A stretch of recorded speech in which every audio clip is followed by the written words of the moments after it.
I installed the cameras on a Tuesday. The technician didn't ask why a woman like me, living in a mansion with 16 rooms, needed surveillance in every corner of her own home. He just nodded, installed the tiny lenses behind picture frames, inside decorative vases, even disguised as a smoke detector in Eva's bedroom. When he handed me the access codes, he said it would give me peace of mind.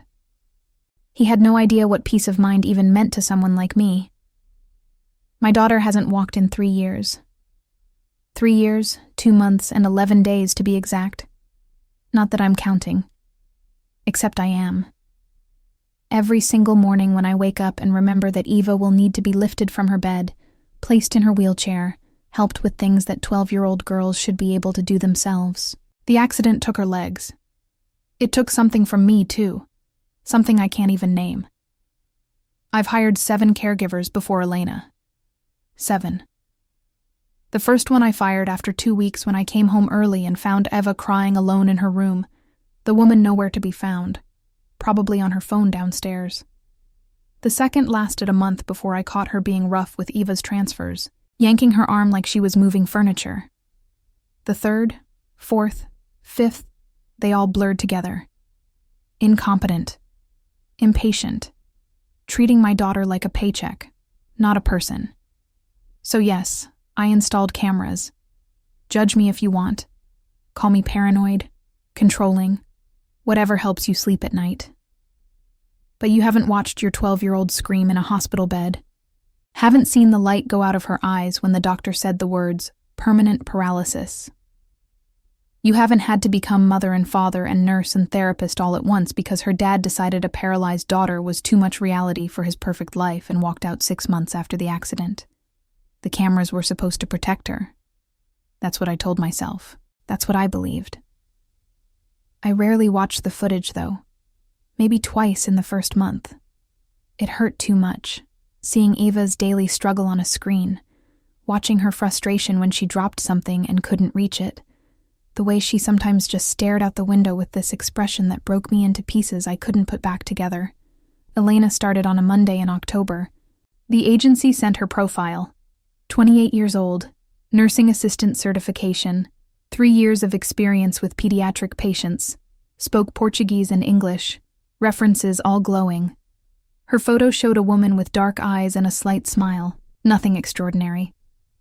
I scheduled the interview more out of desperation than hope. I needed help. Eva needed help. I was drowning and trying not to let my daughter see me go under. She arrived exactly on time, which I noted. Punctuality mattered. She wore simple clothes, nothing flashy, her hair pulled back in a practical ponytail. When she shook my hand, her grip was firm but not aggressive. She looked me in the eye. Most people don't, not when they see the house, the cars, the obvious wealth. They either get intimidated or calculating. Elena just looked at me like I was a person. "Tell me about Eva," she said during the interview. And that threw me. Usually they asked about salary first, or schedule, or benefits. What does she like? What makes her laugh? I actually had to think about it.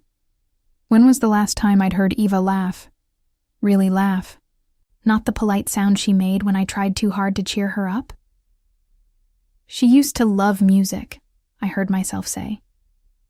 Before the accident, she was learning piano. She was good. Really good. She hasn't touched the piano since. Elena nodded slowly, and something in her expression made my throat tight. Not pity. Something else. Understanding, maybe. Sometimes the things we love hurt the most after loss, Elena said quietly. Because they remind us of who we were before. I hired her on the spot. Maybe that was reckless. Maybe I should have checked more references, done a background investigation, been more careful. But something in the way she talked about Eva, like she was already seeing my daughter as a whole person and not just a medical condition, made me want to take the risk. The first week, I watched them like a hawk. Not through the cameras. I'm talking about actually hovering, finding excuses to walk past Eva's room, listening from the hallway. Elena was professional, kind, patient when Eva was grumpy, which was often. She helped with medications, with exercises, with meals. Nothing special. Nothing that made her different from the others except that she didn't quit, didn't complain, didn't treat my daughter like an inconvenience. I started staying late at the office again. Started accepting dinner meetings I'd been declining for months. The company needed me. I'd built it from nothing, and in the chaos of Eva's accident and recovery, I'd nearly lost everything I'd worked for. With Elena handling things at home, I could focus. I could breathe. 3 weeks in, I came home past midnight from a conference call that ran late. The house was quiet. All lights off except the dim glow from the kitchen. I expected everyone to be asleep. Instead, I heard something that made me freeze in the foyer, my briefcase still in my hand. Music, piano music, coming from the living room. My heart did something complicated in my chest. I hadn't heard that piano played in 3 years. I'd thought about selling it, donating it, getting it out of the house because seeing it was like looking at a grave marker for the daughter I used to have. But I could never bring myself to make the call. I should have walked toward the sound, should have investigated immediately. Instead, I did something I'm not proud of. I went upstairs to my bedroom, opened my laptop, and pulled up the camera feed from the living room. There was Elena, sitting on the piano bench, and there was Eva, in her wheelchair pulled close, watching Elena's hands on the keys. Elena was playing something simple, maybe a children's song. I couldn't identify it. But what made me press my hand against my mouth was Eva's face. She was smiling. Not the tight fake smile she gave me. A real smile. "Your turn," Elena said, and I turned up the volume on my laptop, hands shaking. "I can't," Eva said, and her voice sounded so small. "Can't or won't?" Elena's voice was gentle, not pushy. I forgot how. "Your hands didn't forget. Your heart didn't forget. Here." Elena took Eva's hand and placed it on the keys. "Just one note. That's all. Just one." I watched my daughter's finger hover over the key, watched her press down. A single note rang out, clear and pure. And then Eva was crying, shoulders shaking, and Elena pulled her close, wheelchair and all, and held her. "I miss it," Eva sobbed. "I miss everything. I miss running and dancing and being normal." "You are normal," Elena said firmly. "You're Eva. You're strong and brave, and you're dealing with something that would break most adults. You're 12 and you're a warrior." I closed the laptop, wiped my eyes, went to bed, but I couldn't sleep. The next night, I watched the cameras again. Just to check, I told myself. Just to make sure Eva was okay. Just to verify that Elena was doing her job. Lies. All lies. I was watching because I wanted to see more of what I'd seen the night before. That connection. That moment of real human compassion that I couldn't seem to give my own daughter no matter how hard I tried. I watched Elena help Eva with her bath, talking the whole time about a trip she'd taken to Salvador when she was younger, making Eva laugh with a story about getting lost and ending up at a street festival. I watched her read to Eva before bed, doing different voices for different characters, theatrical and silly in a way I never allowed myself to be. I watched her sit with Eva during a physical therapy session that clearly hurt, holding her hand, counting down the seconds, never saying it's almost over or you're fine, but just being there, solid and present. And then I started noticing other things. The way Elena moved through the house, graceful even when she was just carrying laundry. The way she hummed while she worked, unconscious melodies that made the house feel less like a mausoleum. The way her eyes crinkled when she smiled, really smiled, not the professional courtesy smile she gave me. I told myself I was being ridiculous. She was my employee. She was here to care for Eva. What I was feeling was just gratitude, appreciation for someone finally treating my daughter right. That's all it was. But then why did I find myself checking the cameras even when I was at work? Why did I start paying attention to what I wore in the mornings, choosing clothes more carefully, putting on the earrings I hadn't worn in months? Why did my pulse quicken when I came home and heard her voice? It was a Thursday night, almost a month after Elena started, when everything shifted. I'd had a brutal day, a deal falling apart, a partner threatening to pull out, the kind of day that used to send me straight to a bottle of wine and a locked door. Instead, I came home at 6, exhausted and frayed, and found the house dark. Panic hit immediately. Where was Eva? Where was Elena? I called out, got no response, my mind already spiraling to worst-case scenarios. I practically ran through the house, checking rooms, until I saw light coming from the back garden. They were outside. Elena had set up blankets on the grass, had moved Eva's wheelchair right to the edge of the blanket, and they were lying there, looking up at the sky. Eva was out of her chair, lying on the blanket, and for a second my mother panic kicked in. But then I saw how carefully Elena had positioned her, pillows supporting her, Eva's face tilted up toward the stars. There, Elena was saying, pointing. That's Orion's belt. 3 stars in a row, see? I see it, Eva breathed, wonder in her voice. My grandmother used to say the stars are all the dreams people were too afraid to chase during their lives. And they hang up there, waiting, in case someone else is brave enough to reach for them. I stood in the doorway, watching through the glass, and something in my chest cracked open. Not broke, opened. Like something that had been locked tight for 3 years finally finding air. That night, after Elena had put Eva to bed and left for the evening, I couldn't help myself. I opened my laptop and pulled up the footage from the garden. I wanted to see it again, wanted to watch the way Elena had lifted Eva so carefully, the way she'd made my daughter feel safe enough to be vulnerable, to be out of her chair, to trust. But I also wanted to see Elena. The way the evening light caught in her hair. The way she gestured when she talked, hands expressive and graceful. The way she looked at Eva with such genuine affection that it made my eyes burn. And then I saw something I hadn't noticed in person. After they'd come back inside and Eva was settled in her room, Elena had stood in the hallway for a moment, alone, and she'd pressed her hand to her chest and smiled to herself. This small, private smile that made her look almost shy. I was falling. I knew it with complete certainty. I was falling for my daughter's caregiver, for the woman I paid to be in my house, for someone who probably saw me as just her boss, nothing more. It was inappropriate, unprofessional, completely impossible.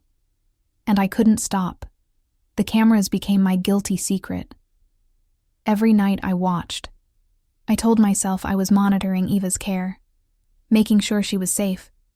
But that was bullshit and I knew it. I was watching Elena, the way she danced while folding laundry, earbuds in, completely unself-conscious. The way she talked to herself while cooking, muttering commentary about recipes. The way she sometimes stood at the window, looking out at the garden, her expression distant and thoughtful. And I wondered what she was thinking about, who she was when no one was watching. Except I was watching. Always watching. 2 months in, Eva started asking to do physical therapy twice a day instead of once. My daughter, who used to fight every exercise, who cried and complained and begged to skip sessions, was volunteering for more. When I asked her why, she shrugged and said Elena made it less terrible. She doesn't treat me like I'm broken, Eva said, and the words hit me like a fist to the stomach. She treats me like I'm just becoming something different, like different isn't bad. That night, I watched the afternoon physical therapy session on camera. Watched Elena guide Eva through the exercises, but between each one, she did the movement herself. See? We're doing it together, Elena said. You're not alone in this. When your muscles burn, mine burn too. When it hurts, we hurt together. And when you get stronger, we celebrate together. Deal? Deal, Eva said, and she was crying but also smiling. And I realized I was crying too, sitting alone in my bedroom at 11 at night, watching my daughter and this woman who'd somehow become essential to our lives in just 8 weeks. The thought of Elena leaving terrified me. What if she found another job? What if she got tired of Eva's bad days, the times when pain made my daughter mean and difficult? What if she met someone and decided to move away? What if she never knew how I felt? I started finding excuses to be home more. Canceling evening meetings. Working from my home office instead of going downtown. Just so I could see her. Just so I could have those brief conversations in the hallway. In the kitchen, moments where her attention was on me instead of Eva. "Rachel, do you have a minute?" she asked me one afternoon, and the way she said my name made my skin feel too tight. She'd started using my first name instead of Mrs. Morrison a few weeks ago, at my insistence. But hearing it in her voice still did things to my nervous system I couldn't control. "Of course. What's wrong? Is Eva okay?" "Eva's fine. Great, actually. I wanted to ask if I could take her to a concert next week. There's the adaptive music program having a showcase, kids with disabilities performing, and I thought it might inspire her. Remind her that she can still do music if she wants." She was looking at me with those dark eyes, hopeful and earnest. And all I could think was that I wanted to say yes to anything she asked. Anything at all. "That sounds wonderful," I managed. "Thank you for thinking of it." "I think about her a lot," Elena said softly. "She's an amazing kid, Rachel. You raised someone really special." "I'm not sure I can take credit for that," I said, my voice rough. "Especially the last 3 years. I've been so focused on just surviving that I forgot to help her actually live." "You're too hard on yourself." Elena's hand touched my arm. Just briefly, barely a second. But it burned through my sleeve like a brand. "You kept her alive. You got her through the worst of it. That's not nothing." I wanted to tell her. God, I wanted to tell her that she was the one making Eva live again. That she'd brought light back into this house. That I couldn't stop thinking about her. That I watched her on cameras like some creepy stalker because I was addicted to the way she moved through the world. But I just nodded and said thank you and walked away before I could do something stupid. That night, I made a decision. I was going to stop watching the cameras. This was getting out of control. I was crossing lines I'd set up to protect Eva, using surveillance meant for safety to feed an obsession I had no right to feel. I was going to delete the app from my phone, stop checking the feeds, respect Elena's privacy and my own dignity. I lasted 12 hours. By the next evening, I was back on my laptop, pulling up the feed from Eva's room where Elena was reading bedtime stories. I was pathetic. I knew it. I didn't care. But something was different that night. After Eva fell asleep, Elena didn't leave the room right away. She sat there, in the chair by the bed, and she was looking at Eva with such tenderness, it made my throat close up. And then she started talking, quietly, like she was praying or confessing to someone who couldn't hear. "I don't know if I'm doing enough," Elena whispered. "I want to help her so badly. I want to make everything better. But I can't fix what happened. I can't give her back what she lost. All I can do is show up every day and try to make today a little less heavy than yesterday." She wiped her eyes, and I realized she was crying. "And her mom," Elena continued, her voice breaking slightly. "Rachel, she's so strong it scares me. She holds everything together for Eva, but I can see how tired she is, how alone. I wish I could tell her that she doesn't have to carry it all by herself, that she's allowed to fall apart sometimes, that she's still human, still allowed to want things just for herself, not just for Eva." My hands were shaking. I paused the video, rewound it, watched it again. Elena was talking about me. Thinking about me. Caring about me. "I think about her more than I should," Elena said to the sleeping child, to the empty room, to the camera she didn't know was there. I know that's not professional. I know I'm just the hired help, just the caregiver, just passing through their lives. But God, when she smiles, really smiles, not the polite business smile, but the real one, it feels like the sun coming out, and I want to make her smile like that more often.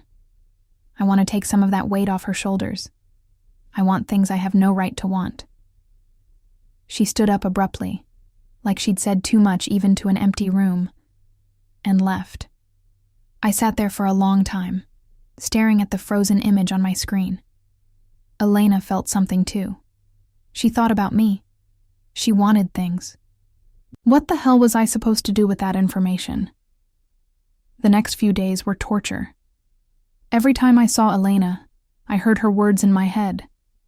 Every conversation felt loaded with double meaning. When she asked if I wanted coffee, I wondered if she was thinking about me the way I thought about her. When our hands accidentally brushed reaching for the same dish, I felt electricity shoot up my arm and had to turn away so she wouldn't see my face. Eva noticed. Of course she noticed. Kids are terrifying in their observational skills. "You're acting weird around Elena," she said one afternoon when it was just the two of us. Elena had stepped out to get groceries. "I don't know what you mean, Mom. You get all stiff and formal whenever she walks in the room, like you're nervous or something. Do you not like her? Because if you're going to fire her, please don't. She's the only one who doesn't treat me like I'm made of glass." "I'm not going to fire her," I said quickly, too quickly. "I think she's excellent, the best caregiver you've had." "Then why do you act so weird? How do you explain to your 12-year-old daughter that you're falling in love with the woman you hired to take care of her? You don't. You absolutely don't." "I'm just stressed about work," I lied. "It has nothing to do with Elena." Eva gave me a look that said she didn't believe me but was going to let it go. "Well, unstress. You're making everyone uncomfortable with your energy." After she wheeled away, I sat there feeling like the world's biggest idiot. My 12-year-old daughter was giving me relationship advice, or anti-relationship advice, whatever this disaster qualified as. I needed to get control of this situation. I needed to establish boundaries. I needed to stop watching Elena on cameras, stop engineering reasons to be in the same room as her, stop thinking about what it would feel like to touch her hand for longer than an accidental brush. Instead, I did the opposite. It was almost 3 months to the day after Elena started when I did something I can't explain or justify. Eva had gone to bed early, exhausted from physical therapy. Elena usually left by 8 on weeknights, but I heard her moving around downstairs, finishing some cleaning she hadn't gotten to during the day. I knew I should let her go home. I knew I should stop hovering. But I found myself walking down to the kitchen anyway. She was wiping down counters, humming that unconscious melody I'd heard her hum 100 times on camera. When she saw me, she startled slightly, then smiled. "Sorry, I'm almost done. I just wanted to finish the kitchen before I left." "You don't have to apologize. You work harder than anyone I've ever employed." I poured myself a glass of water just to have something to do with my hands. "Can I ask you something?" "Of course." "Why do you do this? Care for kids like Eva, I mean. It's hard work. Emotionally draining. You could probably make more money doing something else with your nursing certification." Elena was quiet for a moment, considering. She stopped wiping and leaned against the counter, and I tried not to notice how the kitchen light made her skin glow. "When I was 15, my little brother had a seizure disorder," she said finally. "Really severe. He needed 24-hour care for 2 years. I watched my mom burn herself out trying to be everything for him while also working 2 jobs. I watched her cry in the bathroom when she thought no one could hear. I watched her forget how to be a person because she was so busy being a mother and a nurse and a provider." She looked down at her hands. "And I watched the few people who showed up to help us. Really help. Not just the obligatory family visits. There was this one home nurse, Rita, who came 3 times a week. She didn't just take care of my brother. She took care of my mom, too. Forced her to sit down, made her eat, told her it was okay to fall apart sometimes. She made my mom remember she was human. "What happened to your brother?" I asked quietly. "He's fine now." The seizures stopped when he turned 17. Some developmental thing. He's in college now, studying engineering. Drives my mom crazy with worry in a completely normal way. She smiled. But I never forgot what Rita did for us, how she saved my mom just as much as she helped my brother. So I guess that's why I do this. Because I remember what it's like to be drowning and have someone throw you a rope. I couldn't breathe. She was looking at me like she could see straight through my careful composure to the terrified, exhausted woman underneath. Like she knew exactly how close to drowning I'd been for 3 years. "Elena," I started, and then I didn't know how to finish. What was I going to say? "Thank you for saving my daughter. Thank you for making me feel human again. Thank you for being someone I can't stop thinking about." "You're a good mom, Rachel," she said softly. "I know you don't feel like it sometimes. I can see it in your face. That guilt, that feeling like you're failing. But you're not. Eva is happy. She's healing. She's becoming herself again, and that's because you gave her a safe place to do it. I think that's more you than me. It's both of us. We're a team." She smiled. "Even if you didn't know you were hiring a teammate when you hired me. A team. We're a team." The words echoed in my head for days. I started thinking about them as a team. Rachel and Elena. Elena and Rachel. A partnership. And then I started thinking about other kinds of partnerships. The kind where you don't just work together. The kind where you build a life together. I was so far gone it wasn't even funny. The concert Elena took Eva to was on a Saturday. I offered to come along, told myself it was to support Eva. But really I just wanted to spend time with both of them outside the house. Wanted to see them together in the world, not just through camera feeds. Watching Ava's face during the performances, seeing her moved by kids like her making music despite their challenges, was beautiful. But watching Elena watch Eva was something else entirely. The pride in her expression, the way she squeezed Eva's hand during a particularly moving piece. The way she cried openly when a little boy with cerebral palsy played piano with a specialized keyboard. After the concert, we got ice cream.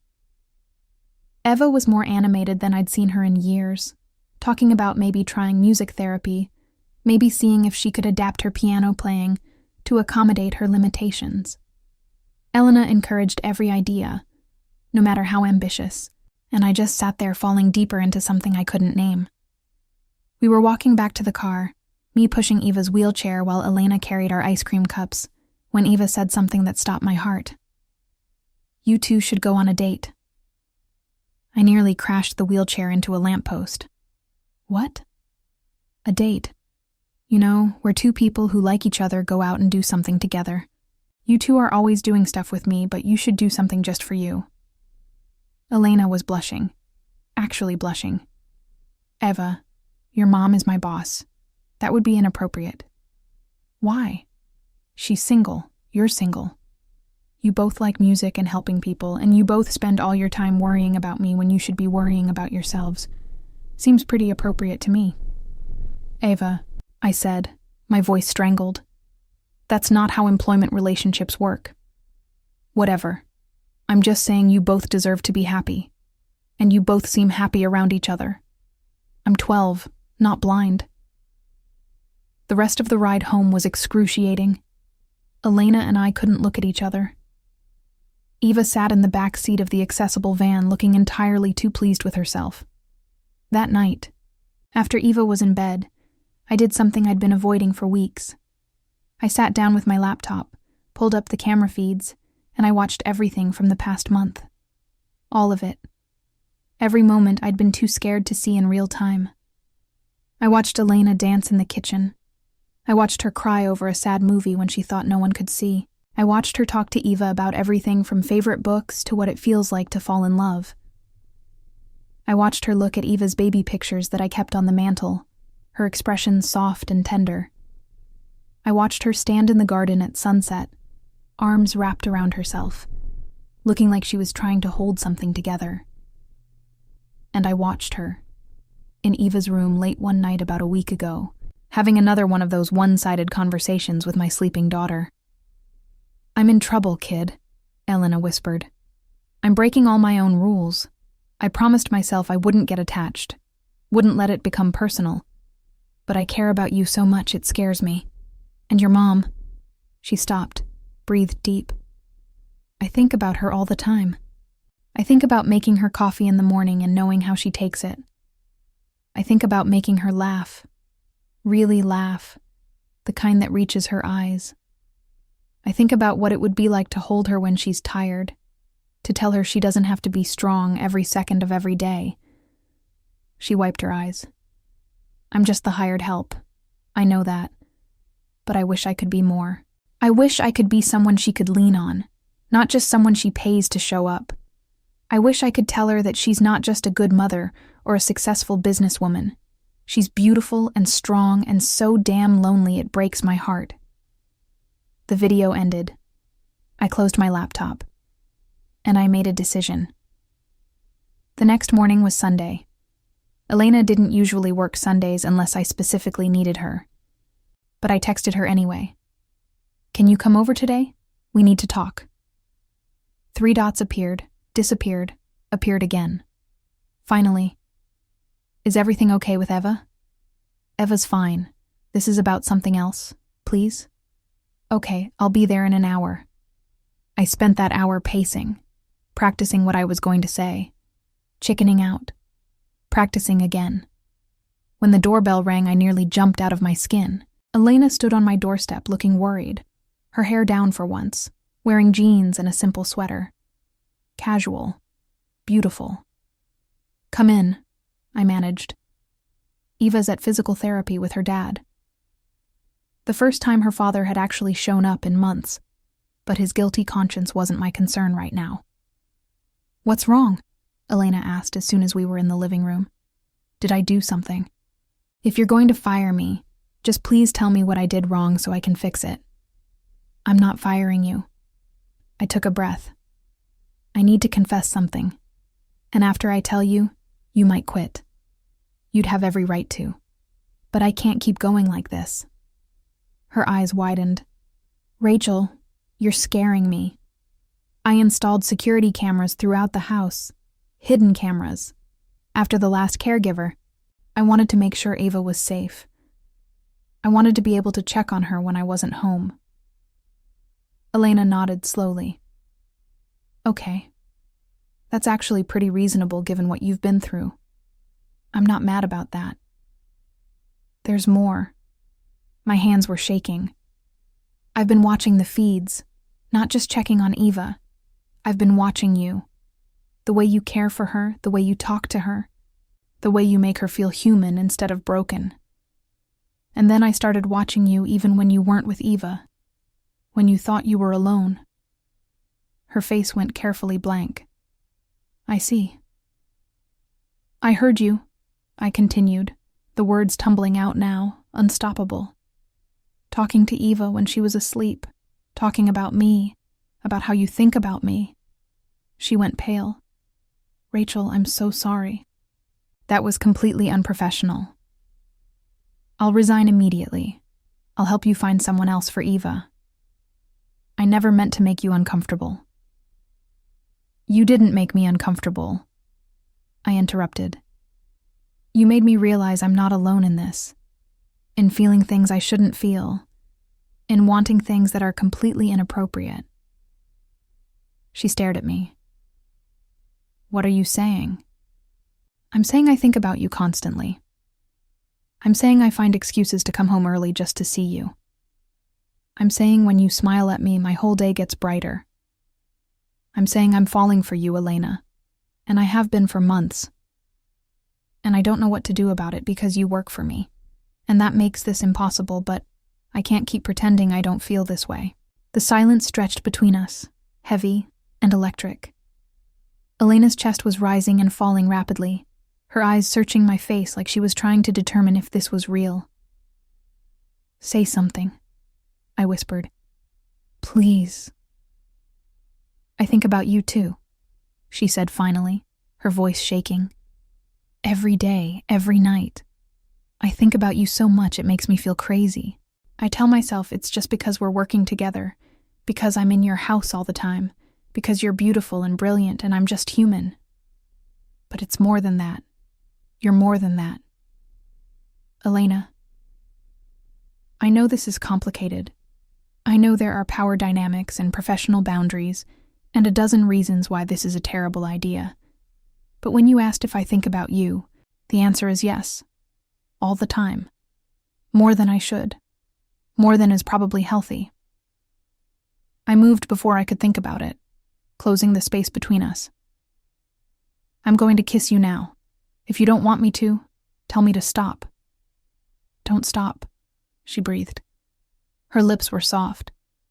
Softer than I'd imagined, and I'd imagined it so many times I'd lost count. She made a small sound in her throat when I deepened the kiss, and her hands came up to my face, cradling it like I was something precious, like I was something worth holding on to. We broke apart eventually, breathing hard, foreheads pressed together. "What do we do now?" Elena asked. "I don't know," I admitted. "This is complicated. Eva's involved, and your job, and my company. There are HR implications and ethical considerations, and I should probably be more concerned about all of it. But you're not." "No. Right now, all I care about is that you're here and you feel the same way I do, and I really want to kiss you again." She laughed, this beautiful surprised sound that made my chest feel too small for my heart. "Then kiss me again." So I did. We stood in my living room, kissing like teenagers, like people who'd been starving for touch, and finally found sustenance. When we finally pulled apart for real, we sat on the couch, and I took her hand. "We need to talk about logistics," I said. "I don't want you to feel pressured because I'm your employer.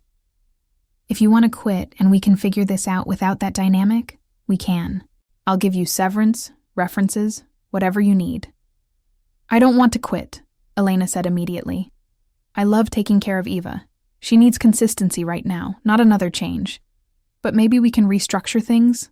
Less employer-employee, more, I don't know, partnership? What if I gave you a contract? Not as a caregiver, but as family support coordinator or something. Better pay, official benefits, more autonomy. And we can be very clear that the personal relationship and the professional one are separate. That you can always tell me if something feels wrong or uncomfortable." "I like that," Elena said softly. "But Rachel, what about Eva? How do we tell her?" "I think Eva already knows," I said wryly. "She literally told us to date. I think she'll be fine. Better than fine. She loves you." "I love her too." Elena squeezed my hand. "And I'm falling in love with you, in case that wasn't clear. It's clear now." I pulled her close, breathing in the scent of her shampoo, feeling her warmth against me. I deleted the camera app. I'm having the system removed next week. I don't want to watch you on screens anymore. I want to actually be present, to build trust, not surveillance. "Thank you," she whispered against my shoulder. "That means everything." We stayed like that for a long time, just holding each other, feeling the impossibility of this moment. A few months ago I'd been drowning. Now I was breathing. Now I was hoping. Now I was allowing myself to want something beyond just surviving. When Eva came home that afternoon, she found us in the kitchen making dinner together. Not employer and employee, not caregiver and client. Just two women cooking side by side, bumping hips occasionally, smiling at private jokes. "So you took my advice?" Eva said from her wheelchair, looking entirely too smug. "We're not discussing this with you," I said, but I couldn't keep the smile off my face. You're both glowing. It's disgusting. I love it. She wheeled closer. But seriously, Elena, if you hurt my mom, I'll run over your toes with my chair. Noted, Elena said solemnly. And if I hurt her, I'll deserve it. Good. Now can someone make me a snack? All this matchmaking is exhausting. The next few months were a careful dance. Elena moved from employee to partner, both professionally and personally. We didn't hide our relationship, but we were careful around Eva, not wanting to overwhelm her or make her feel like things were moving too fast. But Eva seemed thrilled. She had her mom back, the version of me who could laugh and relax. And she had Elena, who never wavered in her care and support. Eva started making real progress in physical therapy. Not because she was going to walk again. The doctors were clear that wasn't realistic, but because she was building strength, independence, confidence. She started adapted piano lessons, joined an online community for teens with disabilities, made friends, laughed more. And I fell more in love with Elena every single day. The way she made my coffee without asking how I took it because she'd memorized it. The way she left little notes around the house for me to find. The way she held me at night when the fear crept back in, when I worried I was being selfish, when I wondered if I deserved this happiness. You deserve everything, she'd whisper. And I'm going to spend every day proving it to you. 6 months after that first kiss, I asked her to marry me. Not with a big production or a fancy restaurant. Just the three of us in the garden, under the stars, the same place where Elena had first shown Eva the constellations. I want to build a life with you, I said, holding her hands. Not just for Eva, though she's part of this, but for us, because I love you, because you make me believe in hope again, because I want to wake up next to you for the rest of my life. Elena was crying, happy tears this time. Yes, God, yes, to all of it, forever. Eva cheered from her wheelchair. Finally, can I be the maid of honor, or is that weird since I'm your daughter? You can be whatever you want to be, I told her, pulling her into the group hug. You're the reason we found each other. Don't make this about me. This is your sappy moment. I'm just here for the cake at the wedding. We got married 3 months later in the same garden. Small ceremony, just close friends and family. Eva gave a speech that had everyone crying and laughing, talking about how her mom had spent years trying to protect her with money and security systems and control. But it was love that actually healed them all. Mom thought she needed cameras to keep me safe, Eva said, her voice strong. But what I needed was someone who could see me without a camera. Someone who could make her see herself too. Elena taught us both that love isn't about watching or controlling or protecting. It's about trusting. It's about being present. It's about choosing each other every single day. After the ceremony, after the reception, after we'd said goodbye to the last guests, the three of us sat in the garden again. Elena and I on the bench, Eva's wheelchair pulled close, all of us looking up at the stars. You know what I realized? Eva said quietly. I used to think the accident ruined everything, took away my future, but if it hadn't happened, we wouldn't be here. The three of us. This family. Is it terrible that I can't regret something that hurt so much? It's not terrible, Elena said softly. It's human. We don't get to choose what happens to us.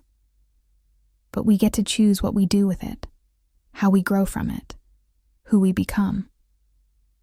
You both taught me that, I added. Eva, you taught me that strength isn't about never breaking. It's about how you put yourself back together. And Elena, you taught me that letting people in isn't weakness. It's the bravest thing we can do. This is getting way too emotional for a wedding night, Eva announced. Can we go inside and watch a movie or something? I want to see my moms be disgustingly in love on the couch like normal people. Did you just say moms? Elena asked, her voice catching. Plural? Yeah. Well, You're basically my mom now, too. If you want to be. I mean, you married my mom. You live here. You've been taking care of me for almost a year. Seems official enough." Elena was crying again, and so was I. "I would be honored," Elena managed, "to be your mom. Both of us, together." We went inside, the three of us. This family we'd built from broken pieces and hidden cameras and moments of courage. We watched a movie, Ava between us on the couch, all of us talking over the dialogue, making jokes, being together in a way I'd never thought possible during those dark early days after the accident. Later, after Eva had gone to bed, Elena and I stood in our bedroom, still wearing our wedding clothes, not quite ready to let the day end. "Do you remember the first time you watched me on those cameras?" Elena asked, wrapping her arms around my waist. "Every second of it. You were playing piano with Eva, making her smile, making me realize that hope wasn't dead, just hiding." "I'm glad you were watching," she said. "I'm glad you saw, because it led us here." "I deleted the cameras," I reminded her. "All of them, every feed." "I know, and that means more than you realize. You chose trust over control. You chose love over fear. You chose us. Every time," I promised. "Every single time." We kissed, slow and deep, and I thought about the journey that brought us here.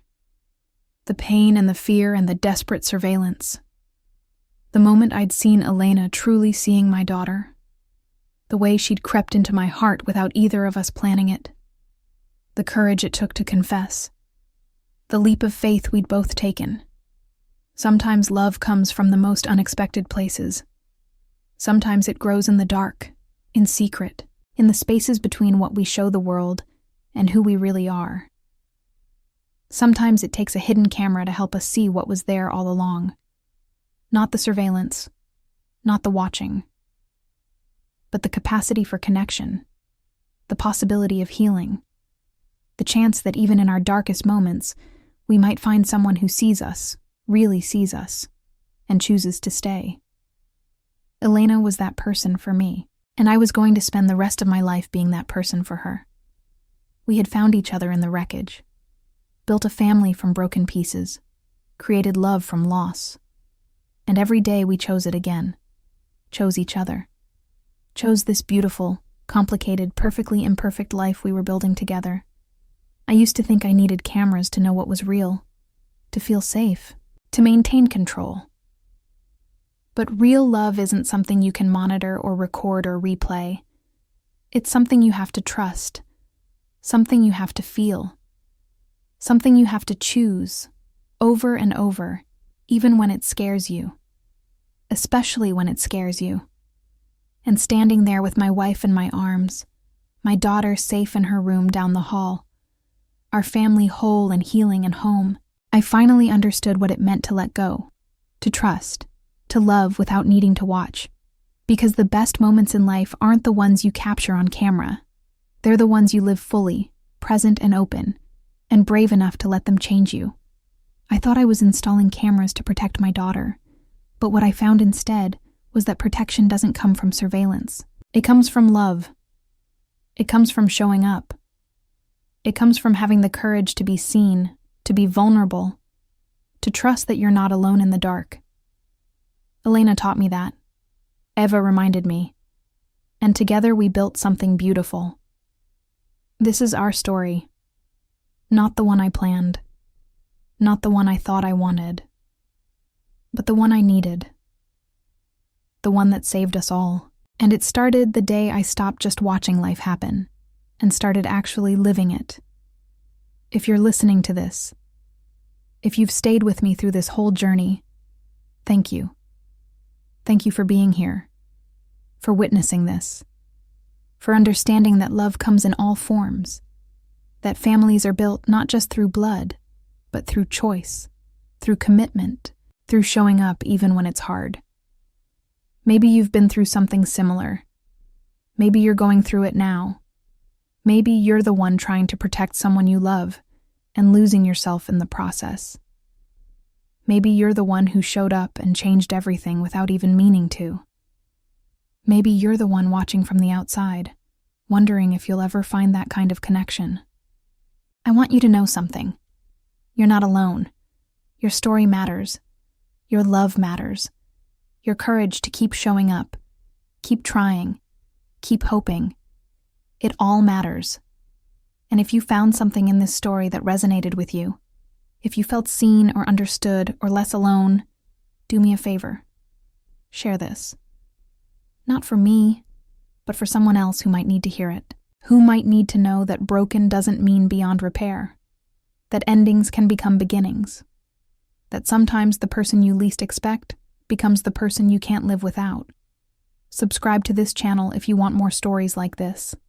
Stories about real love, messy love, complicated love. Stories about women loving women in a world that doesn't always make space for us. Stories that remind us we're human, we're worthy, we're enough. Hit that like button if this story touched you, if it made you feel something, if it reminded you that hope is real.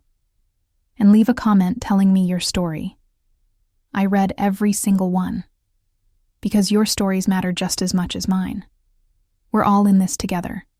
All of us stumbling through life, trying to find connection, trying to heal, trying to love and be loved. And when we share our stories, when we let ourselves be vulnerable, we create something powerful. We create community. We create understanding. We create hope. Thank you for listening. Thank you for being here. Thank you for being part of this journey. And remember, the cameras can show you what's happening, but only your heart can show you what matters. Trust it. Follow it. Even when it's terrifying. Especially when it's terrifying. Because on the other side of that fear, that's where love lives. That's where family is built. That's where life actually begins. I'm Rachel. This was my story, and I'm so grateful you were here to share it with me. Until next time, keep choosing love. Keep showing up. Keep believing that better days are possible, because they are. I'm living proof. We all are.